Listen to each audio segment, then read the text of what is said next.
બધાયને અમે આવી ગયા દ્વારકા. બેન, ભાણેજ, ભાણેજની છોકરી, છોકરો. દ્વારકાના દર્શને નીકળ્યા.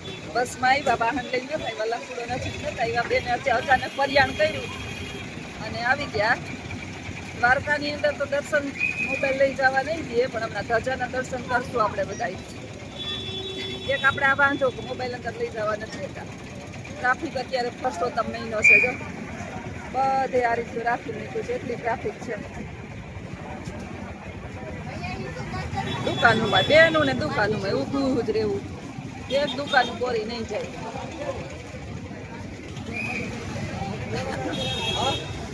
ગલ્યું ગુચક્યું બકરા.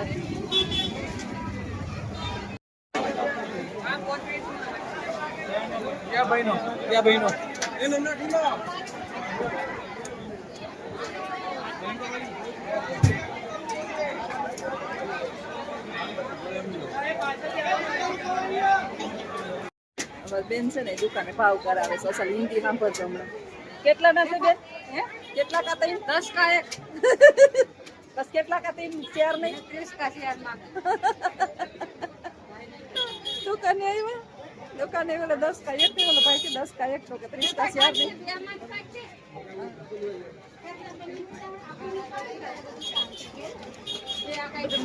દુકાને ભરચક દુકાન છે આખી. અને બેન અત્યારે ભાવ કરાવવા ગઈ છે 10 કા 3 ને 10 કા 4 ને.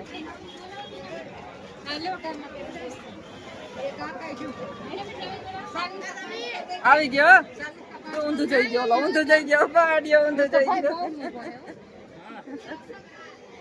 બોલાય તારે છોકરીને ડાય છોકરી હોય તો કોઈ કેજો, કોઈ ના ધ્યાન ના.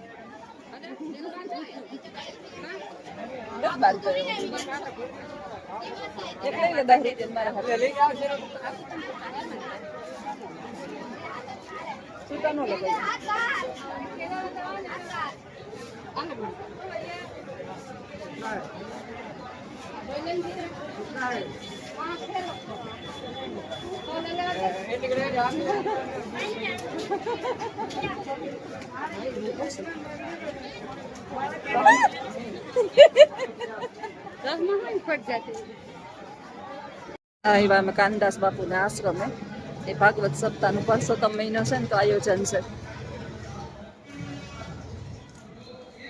ભાગવત સપ્તાહનું આયોજન છે. ત્યારે સપ્તાહ વચાઈશ.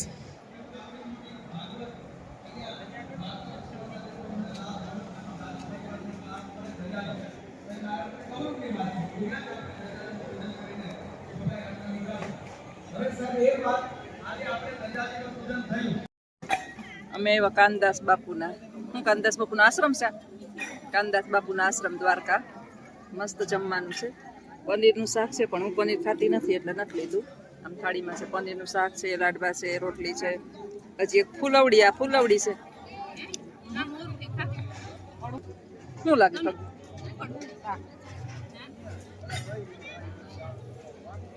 અહીં છે ને ભાગવત સપ્તાહનું આયોજન છે, તો એના તરફથી જમણવાર છે. તો પ્રસાદ લઈ લઈએ. પ્રસાદ લેવાથી કામ છે. અંદર એક બીજા રસોડામાં જમાડે, અહીં અલગ છે, અહીં અલગ છે. તો આવી ગયા જમવા. હવે બધા જમવા લઈને રહેજો. લાઈનમાં બધા હુતા, બધા કાનદાસ બાપુના આશ્રમમાં હુતા. આમ બધા એ ઢગલે ઢગલા. મારા લીલાબેન અહીં સુતાસ, આરામ ઉપર છે. દીપ્તિબેન અહીં બેઠા. દીપ્તિબેન હવે અત્યારે માથા બાથા અસલ અમારે બે નામાં બા દીકરી નથી ગયા. હવે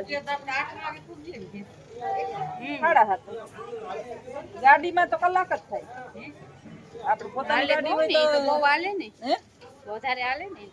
વરસ પાસે ધીમે ન હાલે, ઊભી ન રહીએ ક્યાંય, ઊભી ન રહીએ. હવે આવ્યા તો બસમાં, પણ અમને હવે તેડવા આવે અમારો ભાઈ ભણે છે. આજે પાછા ઘરે પૂગ્યા ત્યાં હાચા. અટાણે સપ્તાહ બેઠી સપ્તાહ સાંભળીએ છીએ. અટાણે સપ્તાહને આરામ પડ્યો. આરામ હું સપ્તાહનું છે અત્યારે બ્રેક પડ્યો. બ્રેક સપ્તાહનો બ્રેક જમવાનો પડ્યો. બ્રાહ્મણોને વાસવા વાળાને વિશાળાને ભૂખું લાગે ને, અને મોઢા અસલ ના થઈ ગયા અમારા રખડી રખડીને ગરમીના. દુઃખી ના થાય, જરાય દુઃખી થોડા થાય. ભગવાનના મંદિરે દુઃખી થાય જ નહીં કોઈ દી.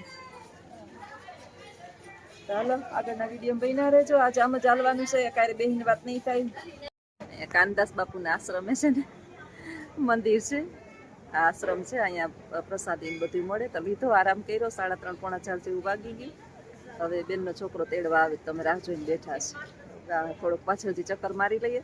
અહીંયા છે ને ગાંધીજીના 3 વાંદરા છે.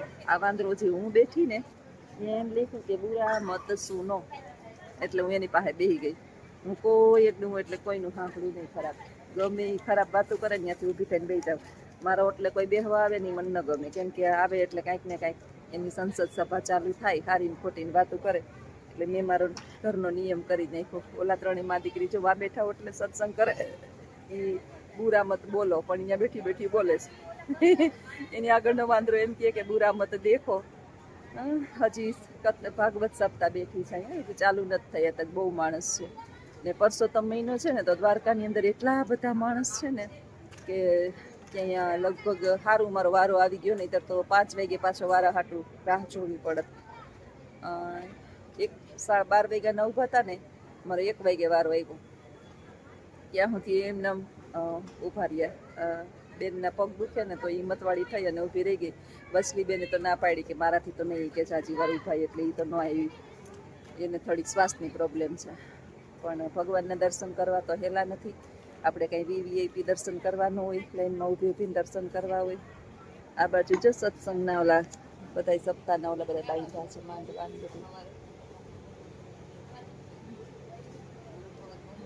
શાસ્ત્રીજી હમણાં આવે એટલે ભાગવત સપ્તાહ ચાલુ થાય. આજ 5મો દિવસ છે એમ કહેતા હતા. અમદાવાદના કોઈક સપ્તાહ કરે છે, આખા રાજકોટના બધા ભરવાડ સમાજ છે એ સેવા આપવા આવ્યા છે. અને અહીં સતત જ્યારે પણ આવીએ ને ત્યારે ચાલુ ને ચાલુ હોય.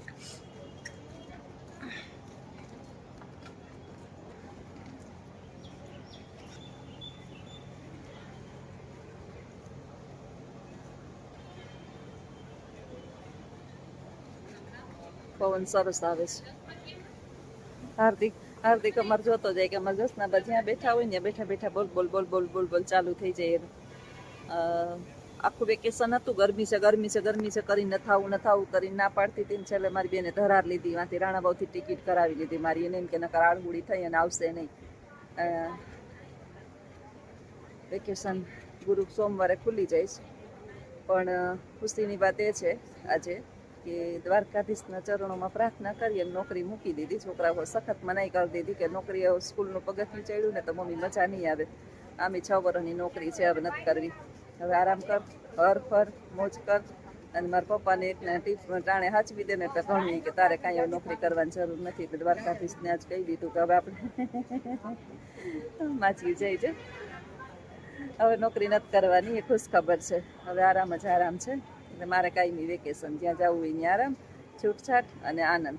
નોકરી છે ને સરકારી હોય ને તો હજી વાંધો ન આવે. પ્રાઇવેટમાં શોષણ બહુ હોય, કામ વધારે ને પગાર ઓછા. પગાર આપે ને એનાથી તો 50 ગણું આપણે કામ કરવું પડે અને માનસિક ટોર્ચર ન ખાપા છે. એનાથી પછી હજી આપણે આગળ વિડીયોની અંદર કહેશું કે પ્રાઇવેટની અંદર નોકરીમાં કેટલા પ્રોબ્લેમ હોય બધું. પણ છતાંય મજબૂરી હોય ને માણસની, એટલે 20 વર્ષ તો કાઢ્યા મેં. હવે ભગવાને આમ જોયું, બાના આશીર્વાદ લાગી ગયા અને જેટલી મારી ઓકાત છે ને એનાથી વધારે જોઈને એક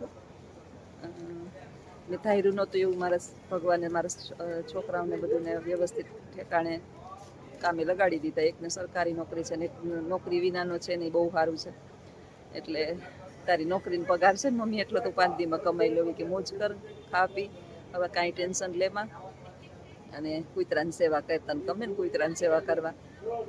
બસ તો તમારા બધાના આશીર્વાદ, બાના આશીર્વાદ, સંતાનો દ્વારકાધીશના આજે ચરણોમાં એના અમે પ્રાર્થના કરી લીધી કે સારો હવે છોકરાઓનું માની લઈએ અને હવે નોકરીનો કરી દઈએ ત્યાગ. હવે ઘરની નોકરી સંભાળીએ. તો આવજો બધાય. સીતારામ.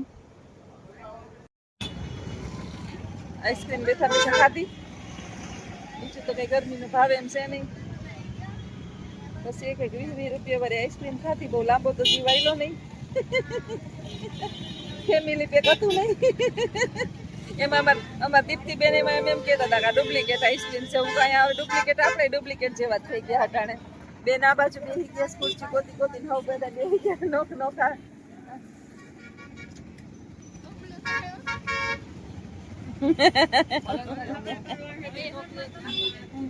ડાઈ છોકરી હોય તો કેજો કોઈના ધ્યાનમાં. પછી ઓલું ગીત છે આપી દેવાનો છે. બસ બીજી કડી નથી આવડતી. આજ મારે શીખી તો લેવું હોય દ્વારદિકી ગીત. રોડ ઉપર બેહીને નજારો જોઈએ છે. અમારા ભાણેજની રાહ જોઈએ. હવે આવે ને તો અમને તેડી જાય. એટલે હવે ક્યાંય અમારે જવું નથી. અહીં નહીં બેઠા બેઠા આનંદ લઈએ. રખડીને થાકી ગયા દ્વારકાની અંદર. અને આઈસ્ક્રીમ પાર્લરની પાસે બેસી ગયા છે.